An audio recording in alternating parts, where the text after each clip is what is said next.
누가복음 22장 54절부터 62절까지 같이 읽습니다. 예수를 잡아 끌고 대제사장의 집으로 들어갈새 베드로가 멀찍이 따라가니라. 사람들이 뜰 가운데 불을 피우고 함께 앉았는지라. 베드로도 그 가운데에 앉았더니 한 비자가 베드로의 불빛을 향하여 앉은 것을 보고 주목하여 가로되 이 사람도 그와 함께 있었느니라 하니 베드로가 부인하여 가로되 이 여자여 내가 저를 알지 못하노라 하더라. 조금 후에 다른 사람이 보고 가로되 너도 그 당이라 하거늘 베드로가 가로되 이 사람아 나는 아니로라 하더라. 한시쯤 있다가 또 한 사람이 장담하여 가로되 갈릴리 사람이니 참으로 그와 함께 있었느니라. 베드로가 가로되 이 사람아 나는 너 하는 말을 알지 못하노라 하고 방금 말할 때에 닭이 곧 울더라. 주께서 돌이켜 베드로를 보시니 베드로가 주의 말씀 곧 오늘 닭 울기 전에 내가 3번 나를 부인하리라 하심이 생각나서 밖에 나가서 심히 통곡하니라. 아멘. 베드로의 통곡이 나옵니다. 베드로는 주님의 수제자였습니다. 베드로는 수제자였고 모든 것을 버려두고 주님을 따른 사람입니다. 그런 베드로가 3년 반 동안 주님을 따라다니면서 주님의 사도로서 귀신을 쫓아냈고 병을 고쳤고 이적을 행했습니다. 얼마나 참으로 아름답고 놀라운 삶을 주님과 함께 살면서 살았는지를 모릅니다. 그리고 이제 주님께서 자신의 순환에 대하여 대언하실 때에 베드로가 장담합니다. 나는 주님이 죽는 데까지 같이 가겠습니다. 나는 주님과 함께 죽겠습니다. 장담합니다. 그러나 실상 주님께서 십자가에서 달리시기 전에 이 재판을 받을 때 대제사장의 집에서 재판을 받는 그런 상황에서 계집종이 주님에 대하여 너가 그 사람의 함께 된 당이 아니냐, 그 사람에게 너가 있었던 속한 사람이 아니냐 했을 때에 그런 불을 쬐는 가운데 3번을 부인하고 맙니다. 그리고 주님과 눈이 마주치고 그는 나가서 심히 통곡하고 울고 맙니다. 자신이 정말로 주님을 따랐고 주님의 말씀을 배웠고 주님께서 친히 자신의 반을 시켜주셨고 주님과 함께 성찬을 했고 주님의 사도가 돼서 놀라운 일을 했는데 결국은 삶의 결론이 뭐냐 그러면 자신의 믿음이 대단했던 걸로 생각했지만 아무것도 아닌 것으로 드러났습니다. 아무것도 아닌 거였어요. 자신이 대단했던 헌신, 주님을 위해 죽고자 하는 열심, 열망, 기도 생활. 그런데 막상 주님께서 재판을 받는 자리에 가고 함께 죽노라 했지만 자신의 결심은 아무것도 아닌 것이었어요. 심히 울곡하고 통곡합니다. 어떤 사람들이 성경을 그렇게 해석하는 걸 제가 들어보았습니다. 어떤 목사님은 이 심히 통곡했다는 것을 회개됐다 이렇게 해석하는 걸 제가 들어보았습니다만은 회개하고는 다른 겁니다. 회개하고는 왜 다르냐? 이건 후회이기 때문에 그렇습니다. 자기 자신의 자책이기 때문에 그렇습니다. 왜냐하면 부활하신 주님을 만난 다음에 2번을 만납니다. 그리고 베드로가 부활하신 주님을 만나고도 베드로가 하는 말은 그렇습니다. 나는 이제 고기 잡으러 가겠노라. 나는 이제 고기 잡으러 가겠노라. 함께 주님을 다른 방식으로 부인했고 도망갔고 주님을 떠났던 제자들도 그래 그러면 우리도 같이 고기 잡으러 가자. 그리고 떠나버리고 맙니다. 왜냐하면 베드로는 자기의 신앙에 대해서 자신이 있었습니다. 자신의 믿음과 주님을 사랑하는 것에 대해 자신이 있었습니다. 자신이 있었고 자신의 헌신에 대하여 자신이 있었습니다. 그러나 막상 주님을 부인하는 상황이 되어져서 자신이 헌신, 자신의 믿음, 자신의 노력, 자신의 예씀이라는 것이 아무 가치가 없다는 걸 보고 자신이 주님의 사도될 자격이 없다는 것을 봅니다. 주님은 자신을 사도로 임명했는데 그리고 3년 반 동안 화려하게 사도 생활을 했는데 수제자로서 주님이 변화산에서 변화되실 때 함께 있었던 사람, 증인, 귀신을 쫓아낼 때 함께 있었던 증인, 죽은 아이를 살릴 때 함께 있었던 증인, 그리고 또한 그런 놀라운 권능을 예수님께서 권능을 나눠주심으로 행했던 사람, 그런 사람으로 3년 반 화려하게 살았을 때는 좋았는데 막상 주님을 배신하고 나니 자신에 대한 그 믿음이 얼마나 보잘것없고 가치가 없는지 주님을 사랑했다고 하는 사랑이 다 헛개비라는 게 드러나고 주님은 자신을 사도로 임명했지만 자신은 그 자리를 버리고 떠나버리고 맙니다. 부활하신 주님을 만나고도 자신의 주님을 3번 부인했던 그것 때문에 사무치는 원한과 사무치는 한과 앙금이 되고 아픔이 되고 후회가 되고 자책이 되기 때문에 그렇습니다. 그리고 나는 고기 잡으러 가겠노라 하는 겁니다. 물론 우리가 요한복음의 말씀을 가지고 우리는 잘 알고 있습니다. 이 다음의 상황이 어떻게 되었는지 하는 것을 우리는 성경을 통해서 압니다. 그것이 요한복음 21장의 말씀입니다. 요한복음 21장 3절에 보면 요한복음 21장 3절에 보면 시몬 베드로가 수제자로서 그렇게 이야기하지요. 시몬 베드로가 나는 물고기 잡으러 가노라. 옛날 내 직업으로 돌아가겠다. 나는 사도가 아니다 이제. 나는 사도로서 자격이 없다. 하나님의 자녀로서도 얼마든지 그런 일이 벌어질 수 있습니다. 내 삶에 내가 그런대로 신앙생활에 괜찮겠다고 생각했을 때는 자신감이 있습니다. 내가 이 정도 신앙생활을 했으니 하나님께 기도에 응답해 주실 거야, 축복해 주실 거야, 함께 해 주실 거야. 그런데 어떤 상황이 되어져서 자신에게는 의심밖에 없고 믿음도 없고 삶에 아무것도 남아있지 않다는 것을 발견하는 절망을 만나는 날이 되면 나는 주님의 사랑받을 자격이 없구나. 나는 아무것도 아니구나. 라는 지경에 이를 때들이 있습니다. 베드로처럼. 그리고 문제는 그걸 통해서 믿음이 좋아지기는커녕 이제는 베드로처럼 나락으로 떨어져 버린다는 이야기입니다. 주님께서 그 자리에 베드로를 찾아오시고 베드로는 자신만이 아니라 다른 제자 다 합쳐서 7명이 고기 잡으러 갑니다. 7명의 이름이 여기 나와 있지요. 그 7명의 이름이 2절에 나와 있습니다. 일단은 주님께서 이 제자들을 찾아가셔서 얘들아 4절에 너희에게 고기가 있느냐 잡았느냐 묻습니다. 아직은 그렇게 물으시는 분이 주님인 줄을 모릅니다. 거리가 떨어져 있기 때문에 또한 어둡기 때문에 그물을 배 오른편에 던지라 그리하면 얻으리라. 예전에 베드로를 만났을 때하고 비슷한 장면이 나와. 그때는 깊은 데로 그물을 던지라 그러고 죄인입니다. 나를 떠나소서라고 베드로가 무릎을 꿇고 빕니다. 하지만 주님께서 베드로를 있는 모습 그대로 받아줬습니다. 베드로는 주님을 만났을 때 자기의 죄가 얼마나 크고 자기가 얼마나 못된 사람인지 발견했기 때문에 많은 고기를 잡은 다음에 내가 죄인이오니 나를 떠나소서. 나는 주님과 함께 어울릴 수 있는 사람이 아닙니다. 나는 주님의 사랑을 받을 자격이 있는 사람이 아닙니다. 나는 가치가 있는 사람이 아닙니다. 나는 이렇게 죄가 많고 이렇게 악함이 많은데 어떻게 하나님의 사랑을 내가 받을 수 있겠습니까? 나를 떠나소서 그럽니다. 이 장면 말고 처음에 사도로 제자로 부르시는 장면에서 그런 것이에요. 그럴 때 주님께서 아니다. 너는 나를 따라오너라. 내가 너를 사람 남는 업으로 삼겠다 말씀합니다. 하나님께서 나를 자녀로 삼으시는 것은 내가 가능성이 있어서, 내가 더 재능이 있어서, 내가 외모가 있어서, 내가 돈이 있어서, 내 가문이 좋아서 선택하지 않으십니다. 그렇게 나를 부르시지 않는다는 이야기. 너희 중에서 고린도전서 1장의 말씀에 가문 좋은 자가 어디 있으며 문벌 좋은 자가 어디 있으며 세상에 학식을 가진 자가 얼마나 있느냐. 너희가 무능하고 비천하고 어리석지 않느냐. 그런 자를 하나님의 자녀로 부르셨다라고 말씀합니다. 우리의 신앙생활의 여정은 아마 이것과 비슷할지 모르겠습니다. 베드로처럼 주님을 만납니다. 그래서 주님 내가 죄인입니다 그랬더니 참으로 주님의 놀라운 사랑을 체험하고 누립니다. 물론 그렇지요. 그리고 그 사랑 때문에 여러분이나 저나 얼만큼 변화가 됩니다. 변화됐다는 이야기는 이제 기도 생활을 시작하죠.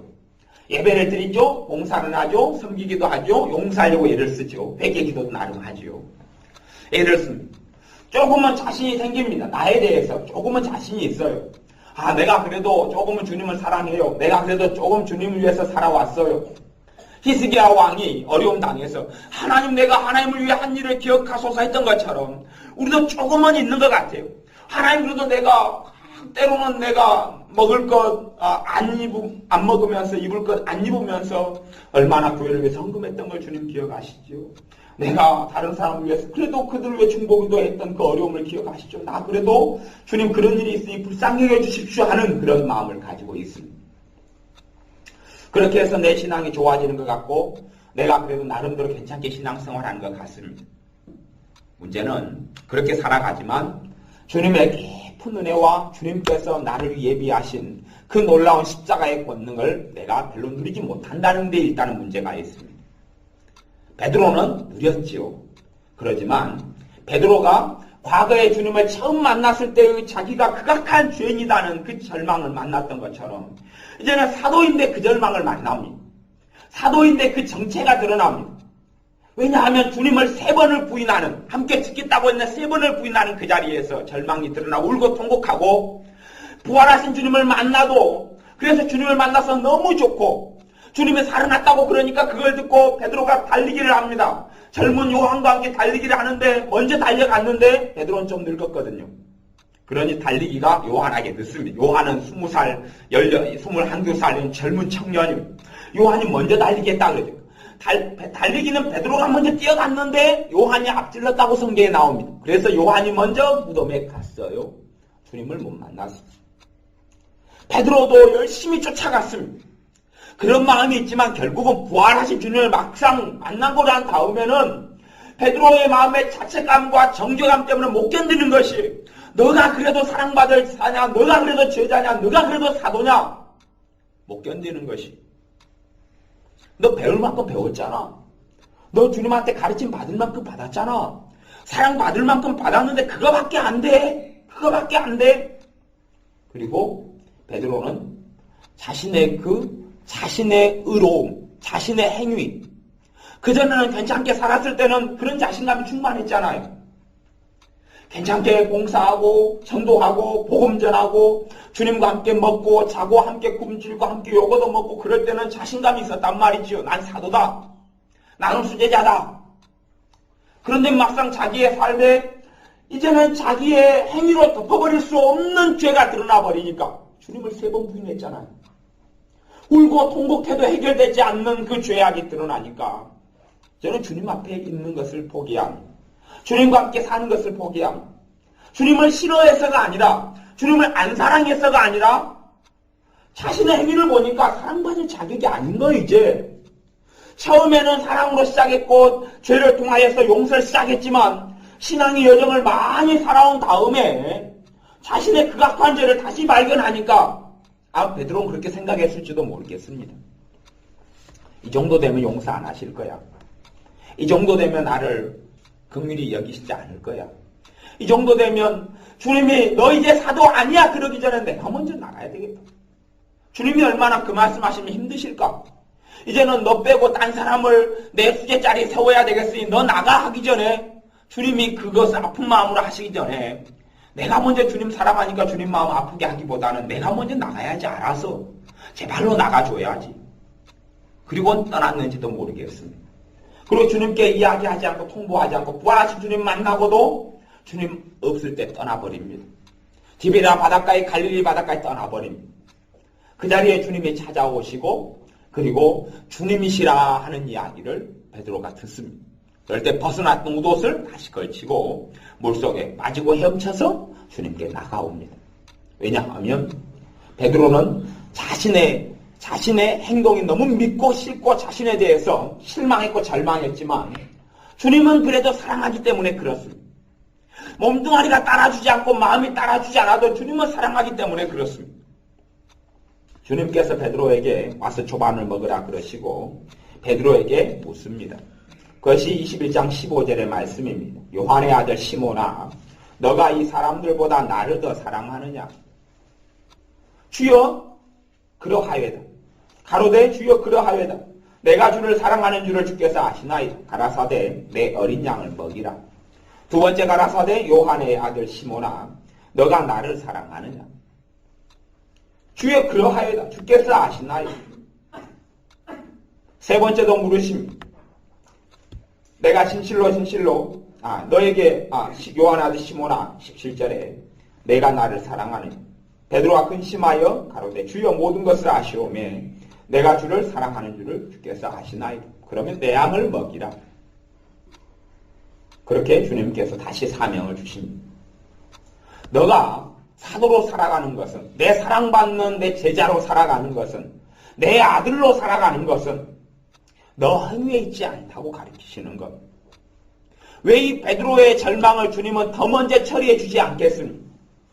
오히려 부활하신 주님께서 베드로 만났을 때에 다시금 하나님의 영광을 얻으신 예수 그리스도께서 왜 베드로의 마음속에 아직 해결되지 않는 절망, 해결되지 않는 죄책감이 있다는 것을 왜 모르겠습니까마는 아직 다루시지 않습니다. 아직 처리하지 않습니다. 그걸 그렇게 쉽게 처리해버리면 안 되기 때문에 베드로는 더 절망의 시간을 보냅니다. 못 견뎌서 자책감의 시간을 보내고 주님을 떠나고 주님은 찾아오셔서 다시금 사명을 줍니다. 그것은 너가 나를 사랑한다면 이 일을 행하는 것, 내가 준 사명을 행하는 것, 대신 너 행위로서 내게 사랑받는 게 아니다는 메시지가 이 안에 담겨 있습니다. 하나님의 많은 사람들이 절망의 시간들을 통과한 사람들이 많습니다. 절망의 시간들을 통과하면서, 물론 절망의 시간을 통과했다는 이야기는 믿기 전에 절망의 시간을 통과했다는 이야기가 아닙니다. 믿기 전에도 통과해서 주님이 아니면 안 된다고 믿고 통곡하며 하나님께 나와서 그 은혜를 받고 복음 속에 들어왔고 구원을 받은 자가 되었겠지만, 신앙의 여정 속에서 그런 일이 많이 생겨났다는 이야기. 신앙의 여정 속에서 하나님의 참으로 사랑하는 사람들에게는 더 깊은 은혜 속에, 더 깊은 복음 속에 들게 하기 위하여 신앙의 여정 속에 절망을 하라갑니다. 그 절망이라는 것은 어떤 면에서는 돈 문제로 인한 절망이나 자식에 인한 절망이나 건강에 인한 절망이 아니라 내 자신에 대한 절망, 내 자신에 대한 절망을 하락하시는 겁니다. 내는 별거 없네.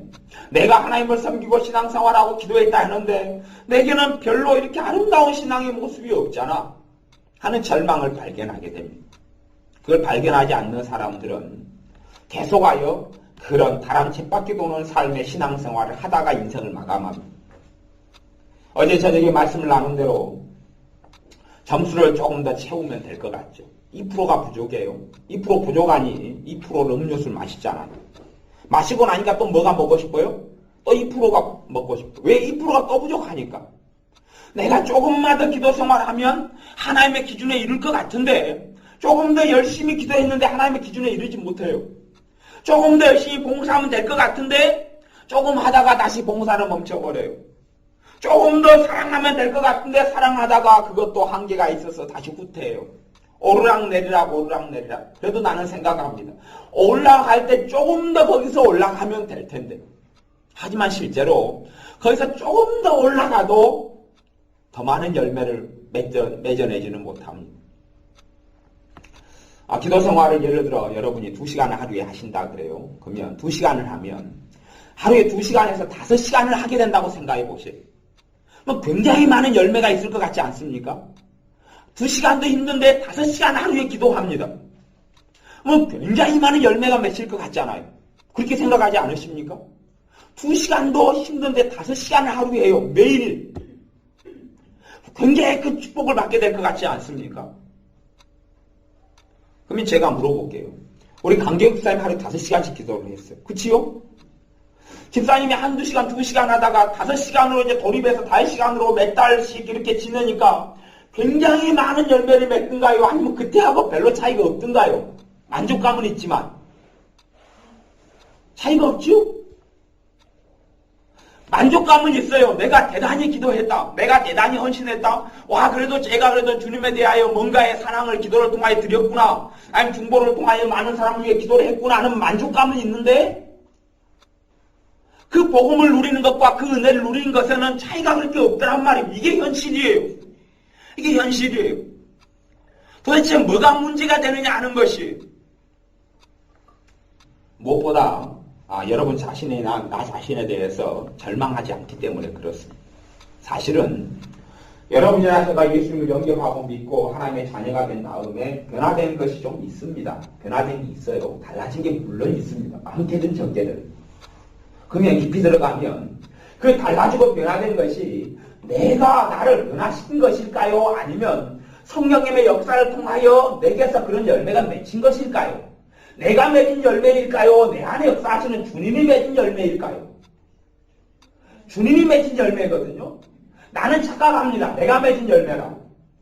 주님의 사랑이 오고 은혜가 와서 불안하던 것이 평안해지고 왜 성령님께서 맺혀준 열매인데 나는 내가 맺은 열매인 줄 생각합니다. 그리고 그 열매를 더 맺으려고 애를 쓰는 겁니다. 성령님의 열매든지 사랑이든지 희락이든지 화평이든지 아니면 전도든지 봉사든지 구제든지 간에 어떤 양상으로든지 성경이 이야기하는 열매들. 하지만 내 힘과 내 노력과 내 열심으로 맺은 열매가 하나도 없고 은혜가 주님의 은혜가 와서 나로 하여금 열매를 맺었기 때문에 그 열매는 내 열매가 아니라는 사실을 내가 망각하고 있는 겁니다. 그리고 이제 내가 스스로 열매를 맺으려고 발버둥치는 삶 속에 돌입하고 만 겁니다. 처음에는 죄인으로 살다가 그리고 내가 구제불능의 죄인으로 살다가 주님의 은혜의 빛이 비치니 근데 지금은 괜찮은 죄인이 된 겁니다. 아름다운 죄인 아니면 좀 더 성숙한 죄인 다시 이야기하면 이제 주님의 십자가는 조금만 필요합니다. 주님의 보혈이 조금만 필요합니다. 주님의 은혜가 조금만 필요합니다. 왜 나는 괜찮은 사람이니까? 주님의 은혜가 조금만 오면 물론 어떤 사람에게 어떤 집사님에게는 주님의 은혜가 굉장히 많이 필요할지 모르겠어요. 저 사람은 너무 못됐으니까. 나는 근데 덜 못됐거든요. 은혜가 조금만 오면 하나님의 기준에 이루어버릴 것처럼 생각됩니다. 그런 데서 착각들이 일어나고 나는 결국은 복음에서 내가 떠나버리는 일이 벌어지는 겁니다. 주님의 십자가가 내 전부가 되지 않아요. 사도 바울이 고백했던 대로 내 자랑은 그리스도의 십자가, 주님의 십자가밖에 없다고 했는데 그게 아니에요. 내 신앙 고백 그게 안 돼요. 물론 사도 바울이 성경에서 성령의 감동을 통해 고백했던 것과 똑같은 말은 내 입에서 나올 수 있어요. 하지만 사도 바울은 중심에서 나왔던 고백이고 나는 들은 풍월과 들은 지식으로 배운 지식으로 성경을 읽었던 지식으로 나오는 고백이겠죠. 차이는 전혀 다릅니다. 사람들이 찬양을 다 합니다. 하지만 하나님 보시기에는 똑같은 찬양을 불러도 다 다른 찬양이겠죠. 왜냐하면 어떤 사람은 정말로 그 찬양의 가사가 내 것이고 내 고백이어서 들으는 찬양이 있고 다른 사람들은 야, 이 찬양은 너무 오래되고 지루한 곡이야. 왜 옛날 20년 동안 불러왔던 곡을 지금도 내가 불러야 할까? 아니면 이 곡은 내 마음을 잘 표현하지 못하네. 빨리 이 곡 말고 다른 내가 좋아하는 곡을 불러야 되겠다. 하는 등등의 여러 가지 찬양의 모습이 있기 때문에 그렇습니다. 하나님의 사람 사도 바울은 절망을 체험합니다. 하나님의 사람 사도 바울은 절망을 여러 차례 체험합니다. 그 절망의 체험 중에 하나가 로마서 7장에 나와 있습니다. 로마서 7장을 같이 읽어보겠습니다. 제가 읽어보겠습니다. 로마서 7장의 말씀을 제가 읽어보겠습니다. 지금 로마서는 로마에 있는 그리스도인과 또한 믿는 자들에 대하여 사도 바울을 통해서 하나님께서 보내는 편지입니다. 그리고 로마서는 신자에게 보낸 편지고 불신자에게가 아니라 신자에게 보낸 편지고 로마서 7장의 사건은 사도 바울의 절망을 이야기하는데 후반부이죠. 후반부. 절망을 이야기하는데 사도 바울이 불신자였을 때가 아니고 신자였을 때라는 것을 명심하고 하셔야 됩니다. 사도 바울이 사도이었을 때이기 쉽습니다. 사도 바울이 사도가 되어서 이방인을 위해서 목숨을 걸고 굶주리고 헐벗고 핍박을 당하고 그럴 때에 겪었던 일, 누구보다 신실하게 주님을 섬기는 사도로 살았을 때에 겪었던 고백, 그것이 로마서 7장의 고백이라는 사실을 염두에 두시고 성경을 봐야 됩니다. 그러면 그때에 무슨 고백을 했는지 살펴보겠습니다. 로마서 7장 18절의 말씀입니다. 18절의 말씀 같이 읽습니다. 내 속 곧 내 육신에 선한 것이 거하지 아니하는 줄을 아노니 원함은 내게 있으나 선을 행하는 것은 없노라. 아멘. 지금 사도 바울이 로마에 있는 교인들과 또한 믿는 자들에게 고백하고 있어요. 옛날의 고백입니까? 지금의 고백입니까? 지금의 고백입니다. 지금의 고백. 지금 편지를 보내는 당시 사도로서 살아간 당시의 고백입니다. 하나님 앞에서 성령의 감동을 통하여 과거 내가 그런 죄인이었다가 아니고 지금 현재 내 속에가 내 육신에 선한 것이 거하지 않는다. 원함은 내게 있으나 왜 원함이 있느냐 하면 하나님 뜻을 이제 알거든요. 이해하거든요. 사도로서 말씀을 알거든요. 하나님 뜻을 알거든요. 율법을 알거든요. 그래서 어떻게 해야 된다. 그래야 하나님을 기쁘시게 한다. 아는데 원함은 내게 있으나 선을 행하는 것은 없노라. 내 몸뚱아리가 전혀 말을 안 듣는다. 그 말이에요. 그 절망을 사도 바울이 경험하고 겪고 있습니다. 겪고 있어요. 사도로서. 우리는 그 절망을 겪지를 않습니다. 사도 바울이 겪었던 그 절망 속에 우리는 들어가지 않습니다. 왜냐하면 내가 나를 포장하고 있기 때문에 그렇습니다.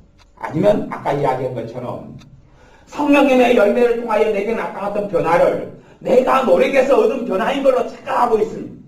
은혜가 더 많이 오면 내가 더 많이 변화되어서 그것이 하나님께서 찬양받을 이유가 되는데 봐보시오. 내 노력을 통하여 내 언어의 습관을 고쳤어요. 못된 언어가 나오는 것을 고쳤어요. 내 노력에 의하여, 내 결단에 의하여, 내 의지로 인하여 내 도둑질하는 습관이라 고쳤어요.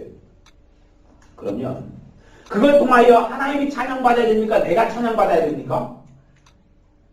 내가 찬양받아야 되잖아요. 내가 한 업적이잖아요. 뭐 하나님에게서 하나님 나를 찬양한다는 표현보다는 하나님이 나를 칭찬하셔야 될 거예요. 네 잘했다. 네 잘했다. 오 잘했네. 그런데 성경은 우리의 열매를 통하여 우리의 삶을 통하여 하나님이 찬송받으려 합니다라고 이야기합니다. 거꾸로. 내가 도둑질을 끊쳤는데 왜 하나님이 그것 때문에 찬송받으셔야 하냔 말입니다. 그게 하나님이 하셨기 때문에 내 안에 있어요. 내가 내 입에서 근심과 탄식의 말, 원망의 말이 나오다가 감사하는 말이 나오고 기쁨의 말이 나오고 믿음의 말이 나오게 됐어요. 그것 때문에 왜 하나님이 찬양받으셔야 하는 이야기, 거꾸로 성경은 그렇게 이야기하지만 실제로는 내가 생각하기에는 내가 하나님께 네 잘했구나. 오, 네 결단력 대단한데 네 그렇게 살았으니 내가 축복해주고 상급 주마.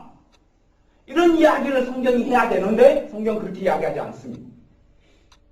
그것으로 인하여 너가 하나님께 찬양을 돌리게 된다. 왜냐하면 내가 한 것이 아니기 때문에. 우리의 자가당착과 착각이 그런 것입니다. 성령의 역사가 은혜가 와서 내게서 열매가 맺힌 건데 이게 다 내 열매예요. 다 내 열매. 내가 이렇게 했나이다. 내가 이렇게 했나이다. 내가 이렇게 했나이다. 그러니 이제 주님께서는 내 영광을 너가 가로챘어. 로마서 말씀대로. 내 영광을 금수와 버려지 형상으로 너 멍에로 만들었느냐? 내가 주님의 영광을 가로채면 그런 일이 벌어집니다. 교회에 다니다 보면 나보다 성교도 더럽고 헌금생활 제대로 안 하고 봉사도 제대로 안 하고 또 더러운 사람들이 간혹 있습니다. 많이는 아니어도 종종 있습니다. 볼 때마다 불쾌한 거지. 물론 대놓고 째려보지는 않습니다. 그러면서 안 보고 지나치려고 하면 말을 안 섞으려고 그럽니다. 그래서 믿는 사람이 저러고 살까?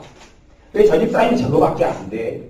차라리 집사님 하면서 했으면 좋겠는데 저기는 권사님만 있다면서 도대체 뭐 그런 거 못 고쳤나? 그리고 지나갑니다. 그렇다면 그런 것이 내게 있다면 아니면 저 사람은 주의 종이다면서 물론 우리 교회 사람이 아니라 다른 교회 사람이나 주의 종 목사님이다면서 저렇게밖에 안 되나? 그리고 한다면 이제 비교하는 기준은 뭐냐 하는 겁니다. 내 삶에 무슨 행위가 그들보다 나은 게 있으니까 그렇게 이야기하는 것 아닙니까? 나은 게 있으니까. 아니면 결혼생활을 합니다. 부부가 살죠. 반드시 부부가 살면 그 중에서 좀 똑똑한 인간이 있고 좀 민감한 인간이 있습니다. 그렇습니까? 안 그렇습니까? 부부 중에 어떤 가정은 남편이 좀 더 현명하고 어떤 가정은 아내가 좀 더 현명합니다. 솔직히 IQ 시험을 봐도 둘 중에 똑같을 수는 없습니다. 누가 더 높고 누가 떨어집니다. 문제는 이제 떨어지는 사람도 복잡하지만 더 지혜로운 사람도 더 복잡합니다. 아내가 더 지혜롭다고 치면 남편 행동에서 흠이 보입니까? 안 보입니까? 나라면 저거 15,000원에 샀을 건데 저 인간이 30,000원을 사왔단 말이죠. 당신 맨날 이래. 왜 이거밖에 안 돼? 15,000원 살 수 있잖아. 왜 꽁돈 15,000원을 낭비하냔 말이야. 당신 왜 당신 바보야? 대신 남편이 한성질 하면 속으로 이 바보가 그러고 대놓고는 안 하죠. 한국생이 날릴 수 있으니까. 그래서 속으로 남자가 지금 뭐야 되고 또 나는 대범합니다. 남편은 쪼잔합니다. 이 쫌생이가 속으로. 왜요? 기준이 뭐냐 하면 물론 그렇게 생각하는 것이 큰 대단한 문제가 있다는 건 아닙니다만은 그것을 통하여 우리가 확인해야 될 것은 뭐냐 하면 내가 덜 쫌생이인 것이 누가 했다는 거예요? 내가 했다는 거예요. 저 사람이 쫌생이고 내가 덜 쫌생이면 하나님 나를 덜 쫌생이로 만든 하나님이 참으로 놀랍습니다.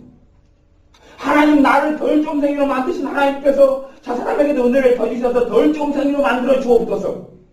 그래야 될 터인데 나는 그렇지 않은 거지. 나는 하나님의 은혜로 덜 쫌생이가 됐으면서 저 사람은 지 노력으로 덜 쫌생이가 되라는 거지요. 니 덜 쫌생이가 돼봐. 니 왜 이렇게 멍청해? 니 힘으로 좀 똑똑하게 만들어봐. 하지만 성경의 지혜의 원천은 하나님이라고 이야기합니다. 하나님이 내 지혜의 원천이라 이야기하고 내가 좀 지혜롭다면 그 지혜는 하나님께로부터 온 것이라고 성경이 이야기합니다. 그런데 이건 내 지혜로 생각하는 거죠. 그것이 하나님을 찬양할 제목이 안 됩니다. 전혀 안 되고 아이고 좀 멍청하고 미련한 거예요. 여러분도 회의를 하면 그렇게 생각할 수 있습니다. 아이고 저 회장님이 이번 회장님은 참 그런 거시기 하네. 왜 저런 식으로 회의를 인도해? 왜 저런 식으로? 내가 인도하면 저거 낫겠는데 하지만 나는 하기 싫지만 낫겠구만. 왜 저런 식으로 해? 저렇게 해가지고 하면은 좀 누가 불평 있는 사람이 튀어나올 텐데 덕을 못 세우잖아. 왜 저렇게 해? 그렇다는 이야기는 그런 생각이 속으로 돌아간다는 이야기는 그런 판단들이 많이 생긴다는 이야기는 내가 나를 이만큼 만들었다 그런 이야기. 꼭 자식이 그런 거하고 똑같지요. 지가 못되면 부모 탓이고 잘 되면 지 탓이다는 이야기. 부모가 밥 먹여주고 입혀주고 말 가르쳐주고 한글 가르쳐주고 공부 다 가르쳐주고 학교 보내주고 학원 보내주고 했는데 지 공이란 말이 치고 부모가 보기 얼마나 웃깁니까? 그럼 내가 더 버리죠. 네 믿음대로 되라. 그리고 근데 웃기는 겁니다. 똑같은 것이 우리는 그보다 더 심각한 상황에 들어가 있습니다. 심각한 상황. 주님이 나를 통하여 한 것인데 성령님이 나를 통하여 한 것인데 그 영광을 내가 가르치고 지나다 보면 성령 역사가 사라져가는 것이 내 행동의 열면에 이제 좀 있지만 성령님의 그 기쁨이 사라져가요. 봐보셔요. 여러분이 처음에 은혜를 받고 성령의 역사가 임하고 변화가 나타나고 그때에 행복이 오고 기쁨이 오고 감격이 왔을 때 그때에 저나 여러분은 누구도 그렇게 생각한 적이 없습니다. 이 기쁨이 내가 만들었다라고 생각한 적이 한 번도 없습니다. 이 평강이 내가 만든 것이라고 생각한 사람은 아무도 없습니다. 내가 여기서 생각을 고쳐먹고 마음을 고쳐먹고 한성기를 하고 말해야 되는데 이제 주님의 은혜와 기쁨 때문에 좋게 반응하고 온유하게 반응해서 이게 나 때문에 됐다고 한 번도 생각한 적이 없습니다. 그런데 신앙의 연수가 1년 되고 2년 되고 3년 되고 4년 되고 5년 되면서 우리는 그렇게 생각하기로 바뀌어가고 있어 왔습니다. 점점 바뀌어 왔어요. 내가 했다. 대놓고는 안 합니다만은 내가 했다. 내 온유함 내가 만든 것. 내 신앙 내가 만든 것. 내 성경을 깨달은 것 내가 만든 것. 내가 했다. 주님은 성령님은 소멸되고 사라져가시기 시작합니다. 성령님이 소멸되고 내게 역사하지 않는 가장 큰 죄가 무엇이냐 할 때에 예수님을 믿지 않는 죄가 그 죄입니다. 사람을 살인해서는 용서받고 천국 가는데 주님을 믿지 않아서는 불신앙해서는 용서받지 못하고 천국 갈 수가 없습니다. 물론 죽을 때까지 기회는 있지요. 가장 큰 죄가 무엇이냐? 주님을 안 믿은 죄지요. 실제로 내 삶에 변화가 나타났는데 이것이 주님께서 안 했다. 주님을 부인한 죄거든요. 그 죄 때문에 성령님께서 소멸되시고 성령 역사가 내게 나타나지 않고 성령 충만이 없어져 버리는 겁니다. 우리는 내가 부부싸움 했기 때문에 혈기를 부렸기 때문에 원망했기 때문에 성령 역사가 살아있다고 착각하지만 그것은 인생살 속에 계속 있는 일입니다. 단순히 그것 때문에 성령 역사가 소멸되거나 그 은혜와 그 기쁨과 복음의 감격이 사라지는 건 아니란 말입니다. 여러분이 경험하시다 알지 않습니까? 내가 은혜가 충만했던 때에 남편과 아내와 한국행위 했습니다. 레프트라이트. 그리고 욕설도 하고 막 성질나고 왜 성질나게 하면 개파 가면 말은 하지 않지만 속으로 궁시렁 밤새워서 했습니다. 그때는 물론 하나님의 은혜와 사랑이 안 느껴졌죠. 그리고 하루 지나고 난 다음에 그 은혜가 다시 차든가요 안 차든가요? 경험이 없으십니까? 그 은혜가 다시 회복되지요. 아니 하루 동안 둥치렁둥치렁 하고 성기려고 혈기낼 때는 주님의 사랑도 사라지고 은혜도 사라진 것처럼 느꼈다가 2, 3일 지나고 하루 지나니까 다시금 그 은혜가 싸우기 전에 은혜가 다시 나타났잖아요.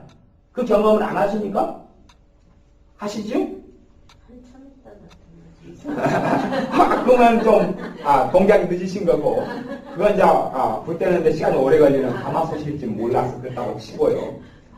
어찌됐든 내 죄와 내 고통 때의 허물을 가지고 잠깐 동안에 그때에는 사라진 것처럼 느껴져도 다시 회복되는 것이 일상적인 것입니다. 문제는 뭐 그럴 때는 그렇게 될 수 있어요. 성령 역사가 치꼬리만큼 남아있어요. 그거 싸워가지고 까먹었다가 치꼬리만큼 나타나요. 표시가 나요? 안 나요? 안 나요. 그럴 때는 이제 그럴 수 있어요. 이렇게 제가 이야기하는 것은 은혜 받은 초기에 싸움과 다툼을 이야기하는 겁니다. 은혜 받을 초기에 한참 충만했을 때 그리고 한바탕 한 다음에 그 충만이 다시 차는 그때를 이야기합니다. 지금에 그냥 다 까먹어버리고 남아있는 끄덩이가 별로 없을 때 이야기를 하는 건 아닙니다. 그러면 가장 성령의 역사가 내게 소멸되고 사라진 가장 근원적인 죄라고 이야기하면 내가 주님께서 했던 일을 내가 한 일이라고 다 도둑질해 먹은 것이죠. 주님의 은혜가 와서 내 성질이 변했고 주님의 은혜가 와서 내게 불안이 초조함이 있다가 평안이 온 것을 그걸 내가 다 그 영광을 가르치고 도둑질해 먹은 것이죠. 그러니 내가 다른 사람을 판단의 소재로 쓰는 겁니다. 난 당신보다 신사적이야. 난 당신보다 더 성질이 좋아. 난 당신보다 더 댐댐이가 됐어. 아니 믿는 사람이 되려면 이 정도는 돼야지. 물론 내가 완벽한 믿는 사람이라는 이야기는 아니지만 그래도 이 정도 수준은 돼야지 당신 집사 자격이 있는 거 아니야. 이 정도는 돼야지 주의 종이 되는 거지. 그게 뭐야? 그렇게 이야기한다면 사실은 나는 더 은혜를 받아서 그런 것이. 더 은혜를 받아서. 물론 내 믿음의 문제지만 내 믿음은 공로가 되는 건 아닙니다. 내 믿음은 공로가 되는 건 아닙니다. 은혜가 와서 그렇게 됐는데 나는 그것을 자각하고 느끼고 깨닫지 못하고 내가 이렇게 되었다. 주님께서는 그래 너가 했다고 해봐. 성령 역사 그래서 소멸되고 사라져가는 겁니다. 주님을 부인한 죄고 주님의 십자가를 무용지물로 만들고 주님의 십자가를 모독한 죄고 주님의 보혈을 모독한 죄이기 때문에 가장 근원적인 죄란 말이에요. 가장 근원적인 죄. 근심정도 하고 혈정도 하고 도둑질정도 하고 세금을 보탈하고 그리고 미워하고 원망하고 이런 죄들 말고 가장 근원적인 죄. 그 죄에 걸렸기 때문에 그리고 그 죄 속에 오랫동안 살아왔기 때문에 대신 하나님의 자녀의 은혜의 끄떡이가 남았고 성령 역사로 나를 변화시킨 부분의 끄떡이는 남아있죠. 물론 그것을 유지하기 위해서 내가 지금 괜찮은 성질머리를 유지하기 위해서 이제는 내 힘으로 많은 에너지를 투자해야 됩니다. 내 기도 생활을 유지하기 위해서 하나님의 은혜가 와서 기도를 전혀 모르는 사람의 기도를 유창하게 하기 시작했습니다. 기도를 전혀 못하는 사람의 기도를 하기 시작했어요. 성령 역사 나타나니 누가 1시간이나 30분이나 하기 전에 방언이 나오고 기도하게 되고 기쁨으로 기도 생활을 시작했습니다. 그런데 지나놓고 보니 내 기도 생활이 내 자랑이 된 겁니다. 내 자랑. 누가 그 기도 생활을 유지하고 있는 존재예요? 내가 나의 기도 생활을 하고 있어요. 이제 내가 인자 은혜 받고 기도 생활 안 했을 때는 기도 안 하는 사람 보고도 아무도 판단이 안 됐습니다. 아무도 판단이 안 됐어요. 왜? 나도 없으니까. 나도 기도 못하니까.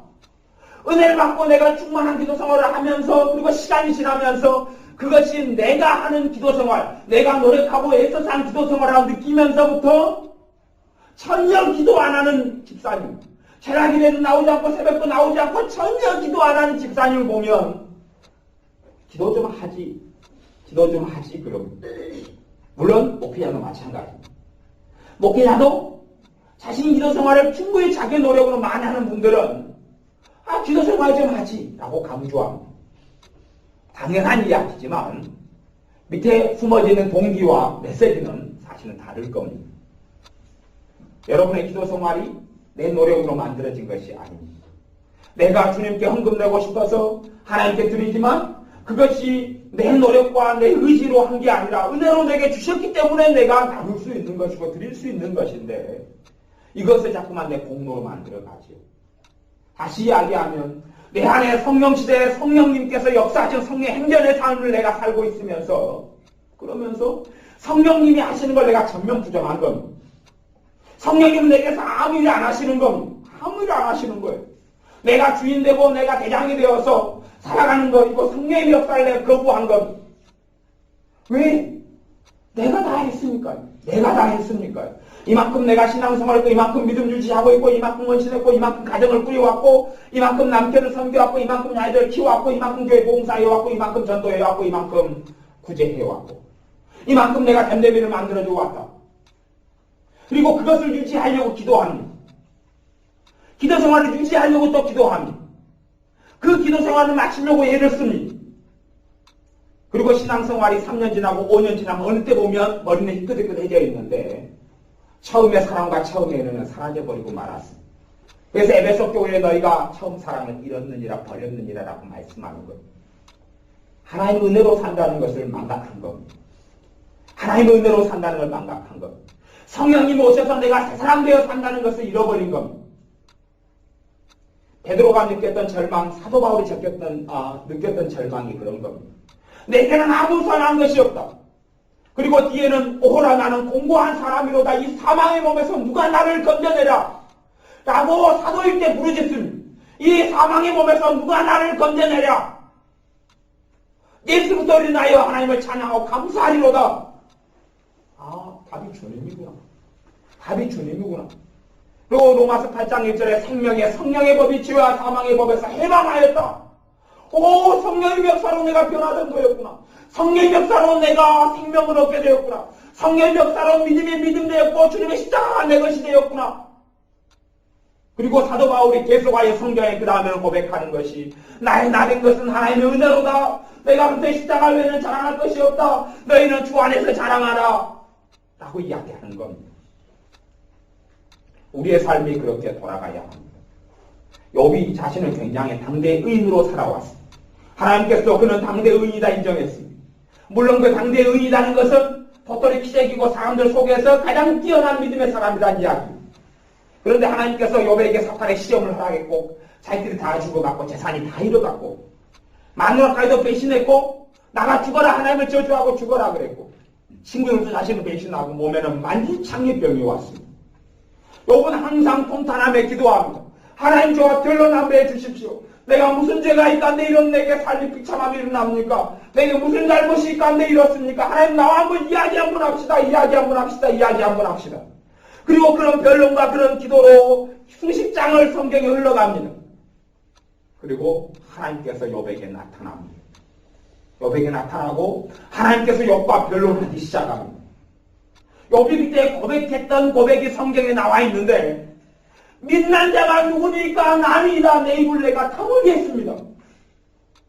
자신은 정말 거룩하고 의롭고 깨끗하게 살았다고 생각했는데 거룩하신 하나님을 막상 보니 자기가 의로웠다는 것이 아무것도 아닌 것이 자기가 거룩했다는 것이 아무것도 아닌 것이 내가 무지한 소리로 이치를 가려온나이다. 내가 티끌을 뿌리며 내가 한탄하며 내가 회개하나이다. 그렇게 고백했습니다.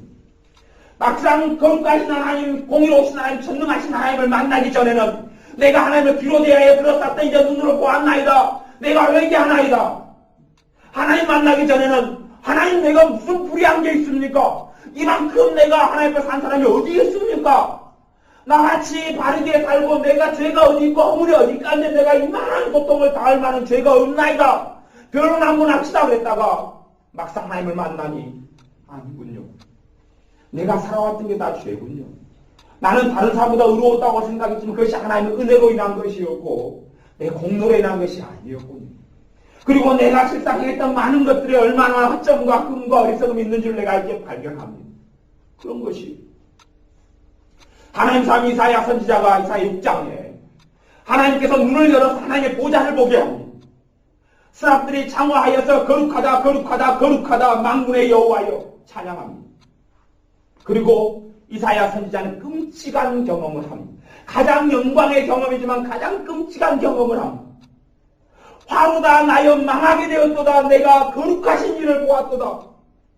거룩하신 보좌에 앉은 하나님을 보고만이 자기가 얼마나 끔찍한 죄인, 그 하나님의 거룩하신 보좌에 계신 하나님을 보기 전에는 자기는 괜찮은 사람이었어요. 보기 전에는 자기는 의로운 사람이었어요. 보기 전에는 자기는 그래도 개중에 유태인 중에 믿는 사람 중에 하나님 백성 중에 나은 사람이었어요. 그러니 하나님이 자신을 선택하고 부르시고 선지자로 쓰시는 것 아닙니까? 괜찮은 사람이었던 것 같아요. 근데 막상 하나님을 보니 바로가 나여 망하게 되었도다 어찌하면 좋을꼬 하는 통탄의 소리가 나옵니다. 그리고 하나님께서 스랍의 천사를 숯불을 가지고 보내셔서 입을 찢어줍니다. 입을 찢어주고 깨끗하게 만들어줍니다. 그리고 하나님께서 이사야를 부르시고 누가 나를 위하여 갈고 이사야가 이제 거룩하게 깨끗게 되어진 하나님의 은혜로 깨끗게 된 이사야가 하나님의 그 음성을 듣고 나를 보내소서 내가 하겠나이다라고 고백하고 산의 길을 떠나는 장면이 이사야 6장의 이야기입니다. 그 사람도 한참 전에 신앙생활을 시작해 왔다가 그리고 그렇게 살다가 아마 마쳤을 터인데 거룩하신 하나님을 만나고 나니 그의 인생이 달라진 거룩의 기준이 달라진 거지. 자신으로 하나님께 이룰 수 없다는 절대 절망을 체험하고 안 겁니다. 아, 십자가로만 가능하구나. 하나님으로만 가능하구나. 아, 내 삶 속에 맺혔던 열매들이 하나님께로부터 온 것이었구나. 내가 옛날보다 성질머리가 좀 좋아졌는데 이게 하나님의 사랑이 나에게 열매 맺혔던 거였구나. 그분의 은혜가 내게 열매 맺혔던 거였구나 라고 발견하는 겁니다. 그러한 경험 속에 우리가 들어가야 합니다. 오히려 내 삶 속에 죄와 허물들을 많이 보고 내 삶을 내가 변화시키는 걸 보게 해야 합니다. 그럴 때 참으로 은혜 속에 다시금 들 수가 있습니다. 다시금 주님의 복음 속에 들어올 수가 있습니다. 오, 내가 하는 게 아니구나. 내가 행하는 게 아니구나. 내가 내 삶을 아름답게 만들고 기도를 통하여 아름답게 만들고 성경 공부를 통하여 내 삶을 아름답게 만들고 예배를 통하여 아름답게 만들고 감사하는 생활을 통하여 아름답게 만들고 믿음의 말을 통하여 아름답게 만들고 회개를 통하여 아름답게 만들고 그게 아니구나. 회개라는 것이 복음을 내 것으로 만들어 오는 거구나. 회개라는 것이 십자가가 내 것으로 회개라는 것이 주님의 보혈이 내 죄를 덮는 것이 회개구나. 아, 기도라는 것이 주님의 십자가와 은혜와 사랑을 누리는 통로지. 기도라는 것은 나를 완벽하게 만드는 그런 양상의 것이 아니구나 하는 걸 느끼고 알게 되어져야 합니다. 하나님의 많은 사람들이 그런 절망의 시간들을 통과했습니다. 엘리야 선지자 대단한 기적과 이적이 나타났고 한데 불이 내려와서 450명과 싸워서 이겼지만 아무도 하나님 백성이 변화되는 걸 보지를 못했습니다. 이스라엘 백성이 하나님께 아무도 돌아오는 것을 보지 못했습니다. 그리고 엘리야 선지자는 죽고 싶어함. 로뎀나무 안에 앉아서 하나님 나를 죽여주소서. 내가 해도 아무런 일이 없습니다. 그때 하나님께 천사를 보내서 음식과 물을 주시고 하나님의 산 호렙, 하나님의 산 호렙으로 오게 합니다. 신의 산이죠. 호렙산, 신의 산 그 산으로 오게 합니다. 그리고 거기에서 하나님을 만납니다. 그래서 하나님을 만나고 하나님과 대화합니다. 나밖에 남지 않았나이다. 나밖에 남지 않았나이다. 하나님께서는 내가 바알에게 무릎 꿇지 않은 7,000명을 내가 남겨두었다. 너가 한 게 아니고 내가 한 것이요. 너의 삶에 열매가 없으면 나는 내가 내 일을 한다. 그리고 엘리야 선지자의 새로운 인생이 시작되고 새로운 사명을 갖고 그리고 다시금 출발합니다. 그때 이후로 엘리야 선지자의 새로운 전성기가 생겨나고 진짜 열매가 맺힙니다. 기도를 통하여 믿음의 기도를 통하여 하늘문이 닫히고 열려도 아무도 하나님께 돌아오지 않고 아무도 회개하지 않고 아무리 외쳐도 회개하고 하나님께 돌아오지 않는데 그러니 아무 열매 없는 선자로 살다가 이제는 하나님을 만난 다음에 그 다음에 자신에 대하여 포기하고 절망하고 하나님의 은혜와 능력으로 사는 길을 선택합니다. 누구든지 하나님의 사람들 그런 과정을 거쳤다는 것을 기억하셔야 됩니다. 다윗도 그렇습니다. 다윗이 성령 충만한 사람, 은혜가 충만한 사람, 새로운 사람이 된 사람, 그리고 찬양마에도 사울 왕에게 있는 귀신 약신이 떠나버리는 사람, 그리고 당대의 장군이 된 사람, 골리앗을 믿음으로 차서 물맷돌로 죽인 사람, 그리고 사울 왕의 사위가 된 사람. 그런데 우리가 보기에 아무 죄가 없습니다. 정말로 깨끗하고 정말로 성령 충만한 사람. 근데 그때에 죄인이었을 때가 아니고 그 정도 됐을 때에 사울 왕은 다윗을 시기하여 죽이려고 그럽니다. 그리고 다윗은 도망자의 심세 가지고 절망의 구렁텅이에 빠짐. 광야로 도망가고 아니면 아둘람 굴 속에 살고 블레셋으로 도망가고 절망의 세월을 보냅니다. 그 절망의 기도들이 시편에 가득 나와 있습니다. 그 시절에 그 수없는 오랜 시절 동안에 썼던 절망의 기도들, 절망의 소리들. 아니, 다윗이 범죄했을 때 아니요. 옳게 살았을 때 이야기. 바르게 살았을 때의 이야기. 그리고 도대체 다윗이 그 광야의 세월 동안에 무엇을 배웠느냐 하는 겁니다. 그리고 다윗은 하나님의 마음에 합한 사람으로 변해가며 그 시절을 지나고 통과하면서 때로 우리에게 때때로 다가오는 어려움과 환난이나 눈물이라는 것이 하나님께서 그걸 가르쳐주시기 위한 것으로 우리가 깨닫고 알아야 될 것이 참 많습니다. 하지만 우리는 빨리 나를 힘들게 하는 환경만 빨리 치워주세요. 빨리 나를 힘들게 하는 환경만 치워주세요. 아니요, 사실은 내가 복음의 중심에 앉아버린 것이 문제입니다. 주님을 빼버리고 내가 복음의 중심에 앉아버린 건데, 그리고 내가 기도를 사용하고 성령님을 이용하고 주님을 이용하고 그냥 살아가는 겁니다. 내가 주님을 따라가는 게 아니라 주님 따라오시오, 나를 등을 미시오, 나를 성령의 나를 끌어당겨 보시오, 천사를 보내서 어떻게 나를 해보시오 하는 이상한 삶으로 내가 오랫동안 살아온 것입니다. 그러니 성령님께서 더 죄인이었을 때는 더 강하게 역사하신 성령님께서 더 그래도 바른데 더 기도를 많이 하고 더 헌금을 많이 내는 지금의 성령님은 더 약하게 역사하시고 더 적게 역사하시고 그런 이상한 일이 벌어졌다는 이야기입니다. 다시금 우리가 나의 나 된 것이 하나님의 은혜임을 깨닫고 다시금 내가 했던 행위들이 사실은 하나님께 영광 받으셨어야 하겠어요. 하나님께서 나를 통하여 나타내셨던 열매이고 그걸 통하여 하나님께서 영광 받으셔야 했다는 것을 다시 깨닫고 하나님께 나아와야 합니다. 그리고 우리가 주님께 나아가서 다시금 값없이 믿음을 통하여 역사하시고 주시는 성령님을 받아들여야 합니다. 내 행위로 너희가 성령을 받은 것은 믿음으로냐? 듣고 믿음으로냐? 율법의 행위로 성령을 받았느냐? 듣고 믿음으로 성령을 받았느냐? 하는 갈라디아 3장의 말씀에 우리가 응답을 해야 합니다. 성령의 역사하는 믿음을 통하여 내 행위를 통하여 내가 많이 되게 했기 때문에 내가 거룩하게 됐기 때문에 성령님이 마시는 게 아닙니다. 내가 거룩하지 않으니 성령님이 마셔서 나를 거룩하게 만드시지요. 내가 죄를 깨닫지 못하니 성령님이 마셔서 죄를 깨닫게 하지요. 내가 갈 바를 알지 못하니 성령님께서 임하셔서 내 갈 길을 인도하시죠. 내가 할 길을 다 찾아가고 내가 그렇게 되어지고 지도성을 충만케 하고 회개 충분히 하고 성화돼 버리니까 성령이 그때 임하신다. 그렇다면 성령이 임하신 다음에 내가 할 일이 없다. 다 성화 끝나버렸네. 성화는 주님을 닮아가는 것은 성령님을 통해 이루어지는 것입니다. 밤에 다시 이제 이 성령에 대한 말씀을 나누겠지만 여러분들이 믿음을 통하여 성령 충만을 받아들이고 받으셔야 합니다. 성령 충만 받는 이유는 내가 거룩하고 괜찮은 사람이고 괜찮은 신앙인이고 기도생활을 했기 때문이 아니라 주님 때문에 그렇습니다. 성령님을 보내셔서 충만케 하시는 분은 주님입니다. 주님의 제자 아나니아가 사도 사울에게 그렇게 이야기했습니다. 너가 만난 그 주님께서 나를 보내어 너로 성령 충만케 하신다. 그 주님께서 나를 보내어 너를 성령 충만케 하신다. 우리를 성령 충만케 하시는 분은 주님입니다.